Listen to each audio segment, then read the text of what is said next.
Pemain NBA dianugerahi dengan talenta dan atletisme yang mungkin tidak dipunyai oleh banyak populasi manusia di seluruh dunia. Namun tak hanya itu, ada beberapa jurus atau signature move atau gerakan khas dari seorang pemain yang sangat susah ditiru dan membuat mereka menjadi sukses dalam bermain basket. Gerakan tersebut menjadi ciri khas pemain tersebut. Dalam episode kali ini, kami akan membahas 10 signature moves terhebat di NBA Part 2. Buat kamu yang belum nonton part 1-nya, silakan nonton dulu ya. Sebelum lanjut, jangan lupa like dan subscribe ya. Simak ulasan berikut ini. Nah, aku mau ngingetin nih, ada kabar gembira, di mana channel ini akhirnya mendapat sponsor pertama kalinya dari Easy Sportswear. Bagi kalian yang cari jersey basket, bisa langsung kunjungi Instagram, Shopee, dan Tokopedia dari @easysportswear ya. Semangat! Tony Parker Floater. Gerakan ini ditemukan oleh Tony sendiri dan sudah ia gunakan bahkan saat ia masih kecil. Gerakan ini sangat cocok bagi kamu, para pemain guard, karena gerakan ini terbilang susah diblok. Anda sedang dalam posisi drive ke dalam, namun tiba-tiba Anda menembak dengan cepat dan tinggi. Sangat susah untuk diblok. Gerakan ini pun masih sering digunakan bahkan sampai sekarang oleh para guard. Tony Parker sangat cepat, namun kemampuan vertikal jamnya kurang baik, sehingga ia memaksimalkan gerakan ini. Gerakan ini juga punya resiko yang rendah karena tidak perlu berlari atau menabrak lawan yang memperbesar resiko untuk cedera. Step back James Harden. Gerakan ini memang banyak menuai kontroversi di NBA. Bagaimana bisa gerakan yang menggunakan 3 langkah namun tidak terkena traveling? Begitu kan? Namun ternyata NBA mempunyai aturan tentang zero step. Jadi ketika saat Harden melangkahkan kaki pertamanya, hal itu tidak terhitung traveling karena ia sedang berusaha memegang bola yang termasuk dalam zero step. Jadi, Harden masih terhitung menggunakan 2 langkah saja. Namun tak hanya itu, Harden juga melakukannya dengan sangat mudah. Seperti tak ada usaha sama sekali dan nyantai. Ada step back yang divariasikan dengan pullback crossover dulu, step back, baru menembak. Namun beda dengan Harden yang tiba-tiba langsung saja step back. Hal ini tentu membuat defender tidak siap untuk hal ini karena dilakukan secara tiba-tiba. Ditambah dengan akurasi tembakan Harden yang sangat mematikan, membuat gerakan ini menjadi ciri khas yang membuatnya sehebat sekarang. Jab step Carmelo Anthony. Gerakan ini merupakan variasi dari gerakan triple threat. Gerakan triple threat sangat menguntungkan pemain yang memegang bola, karena di posisi tersebut, pemain bisa melakukan 3 hal, yaitu menembak, drive ke dalam, atau mengumpan. Carmelo memvariasikan gerakan ini dengan jab step, karena gerakan tersebut bisa membuat lawan bingung apakah Melo ingin drive atau tidak. Gerakan ini juga digunakan Melo untuk membuat jarak antara dia dan defendernya. Sehingga bila defender terkocak, ia bisa langsung menembak. Kalau tidak terkocak dan defender mendekat, Melo bisa langsung drive tajam. Sebenarnya, ada banyak pemain yang melakukan gerakan jab step, namun tak ada yang melekat menjadi ciri khas seperti Carmelo Anthony. Hampir saat post play, ia selalu menggunakan ini. Meskipun tidak terlalu memberi dampak signifikan, gerakan ini bisa membuat defender sedikit kaget dan kehilangan fokus. MJ One-Handed Fake.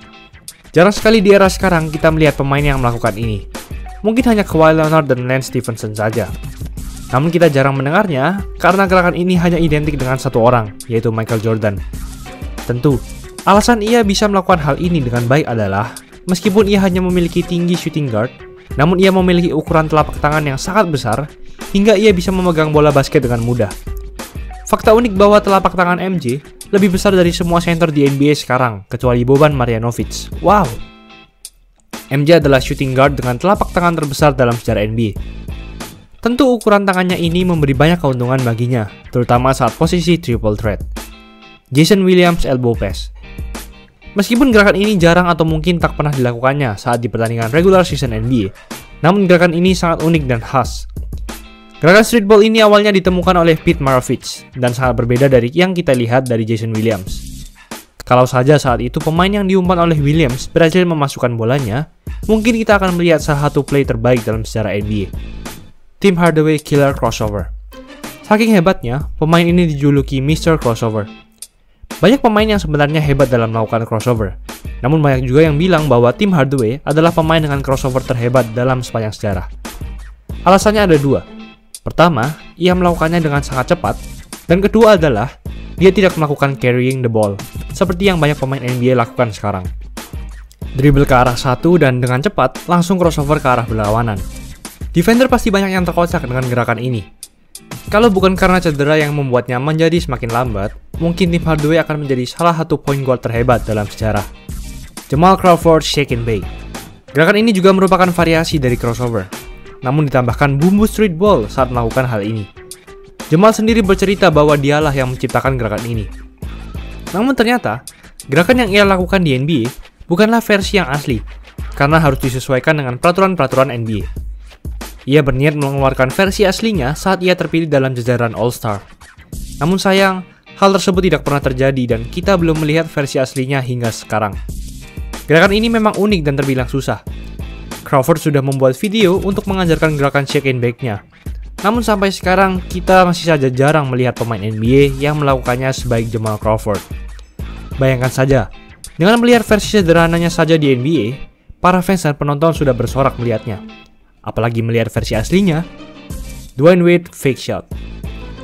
Kami sempat membahas ini dalam video 5 pemain yang membuat NBA mengubah aturannya. Dwyane Wade berada di list tersebut, di mana ia selalu melakukan fake hingga membuat defendernya melompat, dan Wade pun melompat ke depan, mengenai defendernya agar ia mendapatkan pelanggaran dan free throw. Namun bukan hanya dalam hal ia melompat ke depan dan membuat NBA harus mengubah aturannya, gerakan pump fake shot yang ia lakukan juga sangat mematikan. Ia sangat mahir melakukannya hingga defendernya sering mengira ia benar-benar akan melompat dan melakukan jump shot.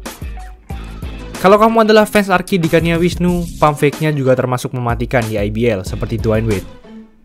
Banyak pelatih-pelatih lain yang agak kesal dengan gerakan Wade ini dan menyuruh pemainnya untuk tidak terkecoh dengan pump fake Dwyane Wade. Namun tentu, ada kekurangan dari hal ini, di mana bila lawan Anda tidak melompat atau terkecoh, Anda berada di posisi yang sangat tidak nyaman. Shaq Black Tornado. Gerakan ini adalah variasi dari drop step dan spin move. Gerakan ini tentu membuatnya menjadi center yang sangat mematikan. Bahkan ia pernah memposterize salah satu center terhebat dalam sejarah, yaitu David Robinson, menggunakan gerakan ini. Ditambah dengan atletisme dan kekuatan badannya, ia juga bisa melindungi bola dengan baik. Gerakan ini tidak mudah ditiru, karena bila badan Anda tidak besar dan kuat seperti Shaq, Anda akan kesusahan untuk menggeser defender. Maka dari itu, tidak banyak pemain sekarang yang bisa melakukannya sebaik Shaq. George Gervin Finger Roll. Beliaulah yang menciptakan gerakan ini. Ia bahkan melakukannya dengan sangat smooth dan cantik. Gervin pun berkata bahwa finger roll-nya terinspirasi dari gabungan antara finger roll milik Julius Erving dan Will Chamberlain. Gerakan ini akhirnya digunakan terus-menerus hingga sekarang dan menjadi gerakan dasar bola basket. Itulah ulasan mengenai episode kali ini.